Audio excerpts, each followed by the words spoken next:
ushobora kuba ufite ubwenge ibyo twita skills cyangwa se knowledge ariko utazi intambwe esheshatu, navuga ko gutsinda ikizamini bishobora kukugora cyane uko byagenda kose. Nagira ngo uyu munsi tuze kwigira hamwe ibintu bitandatu by'ingenzi wakora n'ibyo wakwirinda kugira ngo utsinde ikizamini icyo ari cyo cyose. Murabizi ko muri ino minsi abantu benshi bari kugenda bitegura ibizamini byanditse nyuma y'uko babaye shortlisted cyangwa se inzego zitandukanye cyangwa se imifoto yatangaje abemerewe gukora ikizamini. Nagira ngo uyu munsi noneho mbafashe kubera yuko iri somo twagiye tubyigisha ahantu hatandukanye cyangwa se ku bantu benshi batandukanye ndetse rikafata. Uyu munsi ndagira ngo nibahe for free, nta mafaranga, nta kiguzi na kimwe, ariko ubundi iyo wadutumiye urishyura. Ariko ndagira we nababwire gakeya cyane ibintu bitandatu by'ingenzi wakora n'ibyo wakwirinda mu gihe witeguye ikizamini icyo ari cyo cyose. Ibizahita bituma utsinda cya kizamini ndetse n'akazi kawe wowe wizeye ko wakabonye bwa mbere. Nyemera nimba ari ubwa mbere twakihanga kuri chaîne, ukande subscribe, usangize n'abandi inkuru zacu, ujye mu comment kubyumva, ukande like. Ibi biradushimisha cyane kandi bitwereka ko tubana n'abantu badukunda. Nyemera nkubwire bya bintu bitandatu cyangwa se za ntambwe eshatu tugomba kugiramo niba uri umunyeshuri ugatsinda, niba ushaka akazi ugatsinda neza. Iki ni ikintu abantu benshi wenda bagenda bavugaho urutari rumwe, bati mpora ntsindwa, ndagerageza nkora Tour du Rwanda, abandi nkakora tour ahantu hatandukanye bitewe n'ahantu ushaka kuzakora, nkora mu makampani menshi cyane ibizamini nyine, cyangwa se nkajya muri NGOs zitandukanye, ariko bikaza kurangira natsinzwe narenze uko nzi ubwenge. Impamvu ni uko utazi bino bintu bitandatu by'ingenzi wakora n'ibyo wakwirinda. Nyemera nkubwire ko ndagenda mvuga icyoro kijya kugikomera. Icya gatanu n'icya gatandatu cyo umuntu wese wagikoze araba yizeye neza yuko yatsinda ikizamini icyo ari cyo cyose igihe yabaye shortlisted cyangwa se bamwemereye kuzajya gukora ikizamini icyo ari cyo cyose cyanditse. Icya mbere nuko ugomba gutegura umwanya wawe neza, ibyo twita planning. Tegura umwanya wawe neza. Ahangaha ndaza kubabwira ikintu ugomba kwirinda mu gihe gutegura umwanya wawe neza. Mu gutegura rero umwanya wawe neza ugomba gukora ibintu bisa nkaho biremereye. Twava wenda nko gutegura gahunda yo kwiga muri rusange cyangwa se amasomo ukayagabanyamo ibice. N'ubu tuvuga n'ibyo twakwita lesson plan.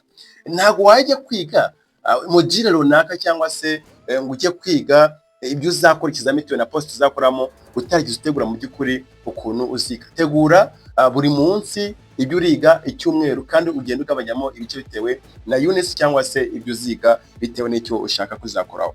Rero igihe uri gutegura uno mwanya cyangwa se uri mutegura ibijyanye n'uko uziga amasomo yawe, hari ibyo ugomba kwirinda ariko abantu benshi batajya bita bakaba bati njye narize, ariko none se ubundi wiga gute? Ugomba kwirinda kwiga byose umunsi umwe mbere y'ikizamini, ibyo bita cramming. Ntabwo ugomba kujya kwiga ibintu byose, ntabwo bigiye ukunda.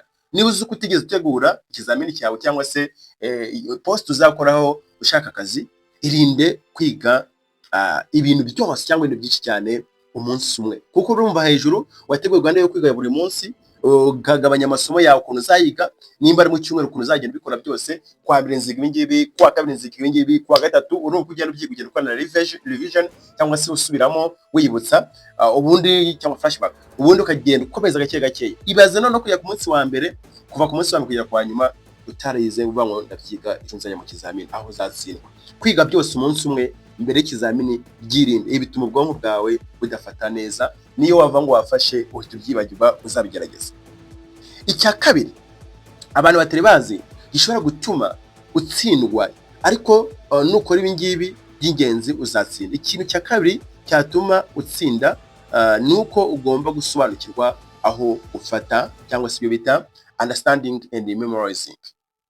Ugomba kumenya ibyo ugomba gufata n'ibyo ugomba kumemoriza. Ntago uzagenda ngo ufate wenda script yose y'ibintu uzakora, bagwahe responsibilities zawe n'ibyo ugiye gukora akazi cyangwa se duties zawe, ugenda ngo umunsi umwe ngo uragenda ngo byose ubyumve. No, wowe sobanukirwa aho ugomba gufata. Wameze gukora planning, none se ubundi uziga ibiki? Ahangaha niho hantu ugomba kumenya ibyo ugomba gukora. Rero ugomba gushaka gusobanukirwa concept kurusha gufata mu mutwe gusa. Niba uzi uko wenda urakora kuri topic runaka cyangwa se urakora ikizamini cyane, menya concept cyangwa se amagambo cyangwa se ibintu by'ingenzi ugomba kwitaho, utagiye mu gusoma igitabo cyose. Nyine jya mu gitabo ariko uvuga uti keywords, katukoresha n'ijambo keywords wenda ku bantu uko igifaransa muracyo. Concept ni amagambo y'ingenzi uzitaho mu gihe uzarukora cyangwa uzaburi kwiga. Ni ugenda rukiga mu kavuyo, menya ko watsinzwe. Izi keywords ugomba no kuzimemoriza cyangwa se kuzibaloka ukoresheje ya jambo twagushya kera, kugira ngo niba kubaza ikibazo uzabuze ngo iyi keywords cyangwa se concept iryo jambo akubwiye ndavuga hiki. Icyo ugomba kwirinda rero, ntugomba gusubiramo ibintu utabyumva. Ibi rero nubisubiramo uzabyibagirwa. Bivuze ngo menya concept yawe, umanze uyumve, ubundi wirinde gusubiramo cyangwa se kujya wihata gusubiramo ibintu utumva. Manze ubyumve, understanding nyine, you have to understand the concept before. Ugomba kumanza kwiga cyangwa se gusobanukirwa ibintu ugiye kwiga. Icya gatatu gikomeye cyane, ngira ngo ibi bintu bibiri uko nabikubwiye ubikurikiza bwa uyu munsi. Icya gatatu, abantu batazi cyane cyangwa se batitaho cyane, ariko gishobora no kubagezayo igihe cyacyo cyose batagikoze neza, ntago bakora imyitozo. Bivuze ngo kora imyitozo, kora imyitozo myinshi, iyo twita practice. Nongeye mbibutsa ko tuvuga ibintu bitandatu by'ingenzi wakora n'ibyo wakwirinda kugira utsinde ikizamini icyo ari cyo cyose, ubwo cyaba icy'akazi cyangwa se icyaba icyo mu ishuri. Ese ukora icyo bita practice. Kera twabyita gukora exercice, kuyamwika gukora exercice nyinshi cyane, gukora imyitozo myinshi rero uko bikorwa. Wenda niba ugiye gukora wite ku kizamini warize byandi byose twavuze ruguru wabikoze neza, bitumenya yuko ugomba gukora ijyanye n'ibibazo byinshi cyane ariko bikuye muri past papers cyangwa se ibizamini byinshi byagiye bikorwa bisubiremo. Ibi kuko ubundi bizamini bagiye bakora nibyo bagenda banafatamo ibibazo, ni kake uzasanga bahinduye, ahubwo bagenda bongera dukeya ariko bifashishije bya bindi. Rero kora past papers n'ibibazo byinshi cyane, cyangwa se ujye muri past papers cyangwa se muri examini bakoze, ukore mu bibazo byinshi cyane. Ibi ngibi bizakwemera kumva content cyane. Ibyo ugomba kwirinda none aha ngaha, maze kubona bya bizamini nabisubiyemo byose, ndi umunyeshuri cyangwa se ndi umushaka kujya gukora akazi kuri poste runaka, ku director runaka, icyo ugomba kwirinda aha ngaha, kwiga gusa udakora practice ntabwo byemewe. Ubumenyi butagira imyitozo ntibukora mu kizamini cyangwa mu bizamini bitandukanye. Menya ufite ubwo bumenyi, nibyo rwose ufite experience, ufite buri kimwe cyose, ariko se wakoze imyitozo ihagije kuri wa mwanya cyangwa se ku cya kizamini ugiye gukora.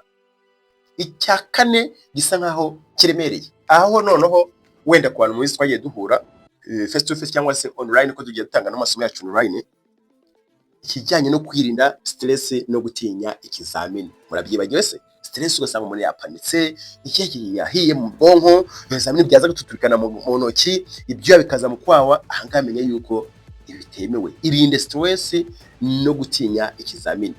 Ibi rero nakwiye kugira inama imeze gutya: humura, wumva utuje, humeka neza, injiza gatatu umwuka, wongere usohore gatatu umwuka. Iyi ni system tukunda gukoresha, ubundi wizere ko ushoboye ubwawe. First of all, menya yuko ushoboye, kuko we n'ubu ugiye gukora ikizamini ubu udashoboye, urumva nyine ukwidekuraje. Menya ko ushoboye, ubundi utuze, humeka neza, uhumure, wumva ari umwanya mwiza wo gukora ikizamini. Ibi ni ibintu ugomba gukora, ariko nanone ntuzakore bino bintu njya kubwira aha ngaha. Uzirinde gutinya cyangwa se kwigirira impungenge nyinshi cyane. Ibi bituma ubwonko bwawe bufunga, wowe ubwawe baguha ikizamini utangiye gutinya kandi uranagikora. Ahubwo se mbere kugira utinye wakwigendeye. Nkunda kubabwira ngo ubundi ikintu uzi ko kigiyemo icyari kijyanye n'ubwoba gite hanze, ubundi uhangane. Hangana, tinyuka. Ntabwo ugomba gutinya rero cyangwa se kwigirira impungenge cyangwa se kumva uri gukora icyo no kwiyangiriza bijyanye na décourage cyangwa se courage. Wowe ugira courage, wikwide courage. Icya gatanu, ntabwo ko ndabwira ibintu bitandatu, ariko icya gatanu, aba company menshi cyane, NGOs nyinshi cyane, ministries zitandukanye, ntiwavayo batakora ikintu kibazo, ndetse iyo ugeze muri interview ho barabirebaho cyane. Iki bijyanye no gutegura igihe. Yego, murabizi muri munsi urabyuka, wawe ufite umwana ukabwira ngo byuka wowe ujye ku ishuri, urakora ibi ngibi ukamuha gahunda, ukasatureye ku ishuri niba yiga shift ya kabiri, wowe nimba uriga uzi ko lecture laza amasaha agasubira nyine, ukagenda umenya iyo schedule cyangwa se iyo planning wagiye ukora, nuko bayiguhaye ukabikurikiza. Ibi ni byane dukunda kwita time management mu Cyongereza. Time management ni ngombwa. Itoze rero gusubiza ibibazo mu gihe runaka, igihe uri gutegura ikizamini cyawe, kuko ikizamini cyose kigira igihe cyo gutangira n'igihe cyo kurangiriza, kandi kikagira n'ingano y'ibibazo. Itoze rero gusubiza ibibazo mu gihe runaka. Icyo ugomba kwirinda aha ngaha, ntuzafate cyangwa se irinde gufata igihe nk'ikintu kinini cyane cy'ikibazo kimwe ugasiga. Nuvuga ngo niba ikibazo kimwe kifite iminota 2, itoze gukora mu minota 2 cya kibazo cyo kirarangiye. Ufata igihe kinini ku kibazo kimwe ugasiga ibindi ntibyemewe. Nubwo wenda bari muri systeme, niba uzi ko buri kibazo gifite iminota runaka, kora nyine ibihuje n'iyo minota. Irinde rero gufata igihe kinini gutekereza kuki. Bivuze ngo birahita biguha za gahunda zose twakubwiye uko ari 5 enye zose ugomba kuzikurikiza, ugapulaninga, ugaschedulinga, ukajya kwitegura ukinda stress. None wajya ku kizamini ntagomba gufata igihe kinini ku kibazo kimwe ugusiga ibindi, kuko byose urabikora kandi bifite amanota. Icyanyuma ngiye gusorezaho ni itegure neza umunsi w'ikizamini. Ese mujya mwitegura neza umunsi w'ibizamini? Department teachers cyangwa director mu kutwakana mu nzira kuri ikizamini, abakandida mujya mwitegura neza umunsi w'ikizamini? Aho ushobora kwibaza ngo nagitegura gute. Ndabizi neza nzakubwira ibindi mu bindi biganiro, ariko reka nkubwire we ikintu ushobora gukora mu gihe cyo kwitegura ibizamini byawe neza. Wegereje ugomba gusinzira neza. Ibi ngibi nyine bijyanye no gusinzira neza murabyumva. Minisante cyangwa se Minisiteri y'Ubuzima ubundi yemeza yuko umuntu yagombye gusinzira byibuze amasaha 8. Itegure neza, wihangayika, sinzira neza, urye neza. Akaniza kubabwira mu kiganiro cyashize uburyo ushobora kurya neza, nta kurya neza kugwara ivutu. Ubundi kandi ujyane ibikoresho byose ushobora gukenera mu kizamini. Ariko nanone ugomba kwirinda kwiga kugeza mu gitondo cyangwa se kujya mu kizamini unaniwe. Hari igihe usanga umuntu afite ikizamini mu gitondo, ugasanga guhera saa 2 arimo arakora shaka ibijyanye na understanding and memorization, arimo araboroka, arimo ashaka kumva concept, ariko igihe cyaragucitse. Ntabwo ugomba kwiga kugeza mu gitondo.